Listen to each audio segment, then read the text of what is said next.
whatever the world throws at you, take it on. This is my fight song. Take back my life song. Be unstoppable. The all-new 2015 Ford Edge.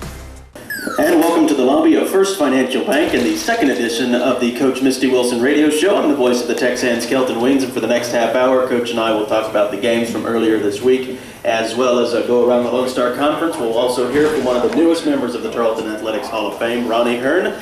Please welcome the second-year head coach of the Tarleton Texans, Misty Wilson. Coach, glad to... I bet y'all were all worried I wasn't going to show up after last night. A little. I know y'all were. You got a guest with us today. Who'd you get? I do. This is Kenna, my little 4-year-old. She's really shy, so I wasn't even going to mention that she was here. Well, Coach, let's start right off the bat. Did you get much sleep last night after that loss? A real heartbreaker to Midwestern State. No, I did not. And I really don't think anyone on our staff did. That's kind of been the consensus this morning is, none of us slept very well. Well, we'll talk more about that game here in a bit, but let's jump back on Saturday. You defeat Texas A&M Kingsville by 13 points. Quick thoughts on that game against the Javelinas. I thought it was exactly what a lot of road games in this conference look like. It was one of those games that we kind of had to grind out, and it wasn't pretty, but I thought the girls executed well. They continued to play hard and ended up pulling away there at the end. And so many times in this conference, you can't take anyone for granted for sure, but especially on the road, it's so tough. You were down by 14 points at about the halfway point in the second quarter, and did you get a little nervous, not necessarily doubting, but a little nervous because you're on the road, you're facing an upstart and scrappy Kingsville team that needs things to go their way, and things were going their way. Did that make you nervous when you were down like that? In that game I didn't. I didn't panic. Especially after that first quarter was over with, and a coach can tell a lot by looking at their players, looking at their faces in timeouts, and I liked what I saw in timeouts. I liked what I was seeing on the floor. I liked the shots that we were getting, and so I actually in that game I never panicked, and that was one thing Coach Mark said after the game. I think it was your response, that kind of helped them pull through that. But sometimes I probably do panic. I panicked a little bit last night, but no, in that game, I liked the look on their faces, and I liked what I saw on them. Has that look, that it factor, been prevalent with this team the whole season? It is. It's something. Yeah, you can definitely tell with this team. They don't hide their feelings very well, and so they definitely wear their heart on their shoulders, and you can tell what they're thinking. You trailed by 3 points at the half to Kingsville. How big was it for the rest of the game, setting the stage for a 29-point fourth quarter, to really only be down at the half by 3 points? I think that was huge. Being that we had shot the way we had shot, especially in that first quarter, that was big, and we went on a pretty big run right before the half. So I felt like we had the momentum going into the third. And we came out a little flat offensively in the third, but I thought defensively we did okay. And so, again, you want to go into the half with the momentum, and we've done that actually. We did that last night, and we did that again with Kingsville. You get 29 points in the fourth quarter alone, and it allowed you to take the victory. You pulled away late. We talked about the win on the road, but how did that win, that confidence, really translate to last week in practice? Really, with the girls' mentality, they had just lost 3 straight. Now you've won 2 straight. Yeah, I think winning helps. Sometimes it helps, sometimes it hurts. Sometimes they get a little confident, a little too confident, maybe. You're coaching 18 to 22-year-olds, and their life is a roller coaster, and unfortunately, as their coach, I'm on it with them. So you tend to do this in games. We do this in life. We do this, and up and down thing, and so I think that's just what it is. I think that's what this season's going to be. It's going to be some ups and downs, and hopefully at some point we'll turn the corner and get on that straightaway and keep going in that direction. Talk about Wade Scott. This team was winless last year, but you could tell that his players had something to play for, something to believe in. They have a few more wins this year, and he's got to be believing in something again. He's really clearly doing something well in Kingsville. He is, and really, and not to take away from Coach Scott at all, but that's really something to say for his players too. Right. To continue to believe and continue to fight and continue to come out and play hard and scrap the way that they do. Same thing with Midwestern. I mean, they went on a 9-game losing streak and have won 2 in a row, and that says a lot about those players. Those players really trust that coach, their coaches, and they're willing to do whatever it takes to get wins. And so I think that's, again, not to take anything away from the coaches, but I think, when players are able to do that, when we went on our 3-game losing streak, and when players are able to turn it around and to hang in there and to fight through whatever they're feeling, I just think that's remarkable for the players. Bailey Webb, Lone Star Conference Offensive Player of the Week. How big is that for Bailey and for the team? Well, I think it's great. Bailey is, and our players get to see her every day in practice and to know what she does, the silent leader that she is, the way she sets an example for everyone. She understands the game. She's tough as nails. I mean, she does so many things right. She's a great student. And, just to see her get rewarded for that, I think it's just, amazing, because she just shows that you can do it all. You can do it all, and you can do it right and be successful. Last night you traveled to Wichita Falls and Midwestern State at D.L. Egan Coliseum. You ended up dropping that game 56-52. It was very close throughout, and you came back from 2 10-point deficits. Give us your thoughts on that game. Much like that roller coaster that I was talking about earlier, is what that game was like. There was highs and there was lows. Because even watching the film, we held them to 56 points, which you would think that you could win a game if you hold a team to 56 points. But honestly, our defense was not very good. Our press was good when we got after them in our hot press, and we were able to force some turnovers in that and get some quick buckets in that. But I think we had maybe one decent quarter, and that was the second quarter. And the other 3, I just felt like we were not doing what we do. We were kind of playing to the way that they play. Did the 2-game winning streak do that, or was it what they call at Wichita Falls the dome magic, the road environment? It was discombobulated, and why? Again, the road is tough. The road is very tough. But no, I don't think the road did it. I don't think the winds did it. I think, you try to convince players that a 2-11 team is a good team. You try to tell them over and over, this is a good team. And after I watched that Eastern New Mexico game, and I said this in the pregame interview, was that team played so hard that I knew that it was going to be a battle and they were not going to give up. And you can tell them that, but all they see is 2-11, and they've got their preconceived notions, and you can't do that. You can never do that in this conference. You can never ever do that. Finally, Coach, we're short on time here in the first segment, but we do have Coach Ern coming on next. You alluded to it last week a little bit. What Coach Ern means to you? Well, what does he mean to you? Pump him up as he comes on, a guest on your show. I actually sent him a text yesterday, just telling him a few little things that I miss. And when you miss those little bitty things, one thing that I miss is hearing him say mercy. Because he always said mercy, and I've never heard that, and I actually say it now. But I miss those little things that make him who he is, and our conversation. We were coach, we were friends, so it never felt like work. It never felt like a coworker relationship. It was just so easy, and his family was my family, and my kids call him Papa and Nana, and so it's it's friend, it's coach, it's everything. So. Well, thank you, Coach. That's going to do it for our first segment here on the Coach Misty Wilson Radio Show. When we come back in 1 minute, I'll chat with Tarleton Hall of Famer Ronnie Hearn when the Coach Misty Wilson Radio Show continues right after this.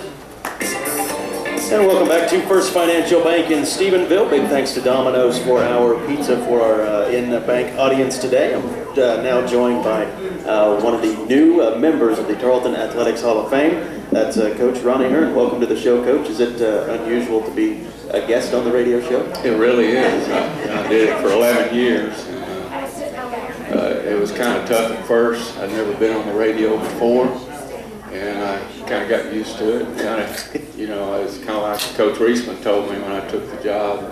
When you're winning, it's fun. Right. And when you're not winning, it's not much fun to come on the radio show. So I'm undefeated this year, so I feel pretty good today. And I appreciate you asking me. Coach Wilson asked me to come on the radio show. Sure. Coach, how many Hall of Fames do you have? 2. I'm in the Abilene Christian Hall of Fame, and Tarleton State University. So now let's talk about that Hall of Fame. What an honor that is. What does it mean to you that you'll be immortalized in Wisdom Gym forever? Well, first I want to say it was really a surprise. I'm not trying to be modest about it. Coach Reisman gave me the call. He actually called me back during the summer, and I was kind of wondering what did I do wrong? Why Coach Reisman called me during the summer, and he called me and told me, and I was really surprised. But it's a great honor. I love Tarleton State University, and I love Tarleton Athletics, and of course the Texan basketball program. And it was really a surprise, but it really means a lot to me. Another member of your Texan basketball family that's inducted is Katie Crawford. What can you tell us about Katie? That's what's going to make it so special on May 20th and 21st, is having Katie there. And I have to give Coach Wilson all the credit. That was a gift. Coach Wilson had actually signed her in the early signing period in November before I took the job in May. So Katie was already here when I got the job, and she was just such a special player, such a special person. And I wasn't very smart because I didn't start her first game as a freshman, but after that I started her every game for 4 years. Great ball handler, great shooter, just a tremendous player and a great leader. She was kind of the face of the Texans for 4 years there. You know, she did everything she could to help us have a good team. She helped us recruit players when they came on campus, and you know, and she's really been successful since she left Tarleton State. You know, she works for the Texas Rangers now, and it was just a delight to coach Katie, and it's going to be really neat to go in when she goes in the Hall of Fame. Now, you had a lot of success in your 12 years at Tarleton, and how much of that can be attributed to Katie Crawford? A lot of it. You know, those 4 years, you know, Coach Wilson and I were actually kind of rebuilding the program and rebuilding the team, and she was the leader of that team. And like I said, she helped, even after she graduated, she was our GA and still helped us recruit players. And so she kind of helped us kind of get things off the ground. Now, Ed, how rewarding is it to you? You had a lot of players come through your tutelage, so to speak, and how rewarding is it to you whenever you see players like Katie Crawford or others that go on and have success in their lives? It's really neat, and I guess the really neat thing about it, or nice thing about it, is I get free tickets to see the Rangers anytime I want. I know Coach Wilson does, and Aaron Marks, and you know, you call Katie up, she's going to get you free tickets, and she's going to get you some good seats. So I haven't really gone that often, but I have gone some and taken my grandson. But I know she's a very valuable employee of the Rangers. She actually quit and worked, I think, for the American Airlines Center. And I think the Oklahoma Thunder were wanting her to come and work with the Oklahoma Thunder. And I don't know if the Rangers got word of it or what, but they hired her back, and she really had a good career there with the Rangers. Coach, you retire at the end of the 2013-2014 season. What led to that? They always, some people say that when it's time to retire, you just know. Did you have that? Did you have that feeling? I kind of did a little bit. You know, I really enjoyed the last year that I coached. I enjoyed the team a lot, but you know, it was my 43rd year coaching, and Darlene and I have grandkids that play basketball. We got one that plays for the freshman Honeybees. I got one that plays for Cisco High School, and one for Cisco Junior High. Of course, they play football and basketball and everything, but Darlene and I go to a lot of basketball games. Of course, we go to all the Tarleton home games. Hopefully, maybe we can go to a few road games, but we plan our week pretty well right now around basketball games. So I just wanted to be able to see them play and see them grow up and kind of do some other things. You coach from the bleachers? I do. And I give my grandsons advice after the game. I don't give my son too much advice unless he asks me. He rarely asks me for advice, but when he does, I'll give him some advice, and it's a lot easier from the bleachers. Now, I want to ask you a couple of questions. Everything that I know about this program, or at least personally experienced, has been post-Ronnie Hearn. When you came here in 2003, what challenges did you have, if any, in terms of this program, and what was kind of your goal and your vision of where you wanted it to go? Well, we pretty well kind of had to start over. I think we brought back 3 players off that team, and so we had to pretty well recruit a whole new team, and we mixed in some junior college players with high school players, and we knew we eventually wanted to go the high school route as much as we could. You know, I think it's important, if you can, to have players for 4 years. I think they become more loyal to Tarleton State, and of course you know it's you know, you have them in the fall, you have them during the season, you have them in the spring, and sometimes you have some that hang around during the summer and work out with Coach Cole and get in the gym and whatnot. So when you get a junior college player, you know, you don't really have them that long. So you know, we just kind of wanted to get things off the ground, get started in the right direction. Final question, Coach. I asked Coach Wilson before the break what she thought of you and what you meant in her life. Same question to you. Well, I could say about the same thing as Coach Wilson said about me. You know, at the very beginning, I was new, and she was new to coaching. She just started out coaching, and but as the years went on, probably the last 4 or 5 years, it was more like we were both head coaches. It wasn't a head coach and an assistant coach, because we pretty well, you know, made nearly all the decisions together. You know, I gave her a lot of responsibility as far as out on the practice floor and during games, and you know, it's just I really miss that part of it. I miss the players a lot and the interaction with the players, but you know, I definitely miss coaching with Coach Wilson. Well, Coach, thank you very much for your time, and we'll talk to you on Sunday. You'll be there Sunday for Texas Women? All right, I'll be there. Thanks, Coach. Thank you, Kelly. When we come back in 1 minute, we will talk again with Coach Misty Wilson. We'll go around the Lone Star Conference as the Coach Misty Wilson radio show continues right after this. Welcome back to First Financial Bank in Stephenville. Joining me again is the head coach of the Texans, Misty Wilson. Time for us to take a look at the LSC scoreboard from this past week. First of all, Coach, you caught that Midwestern State Tarleton men's game last night. What was your thoughts on that? It was really a struggle, a physical struggle. It was, again, just a testament to how hard it is to play on the road. I thought our guys did a pretty good job, and but it was pretty back and forth. You know, one team would get up, and then the other team would fight back, and vice versa. So it was a great game, though. Well, let's start in the Lone Star Conference. Last Thursday, Cameron over Eastern New Mexico in Portales, 82-73. On Saturday, West Texas A&M hands Texas Women's their first conference loss of the year, 59-41 in Denton.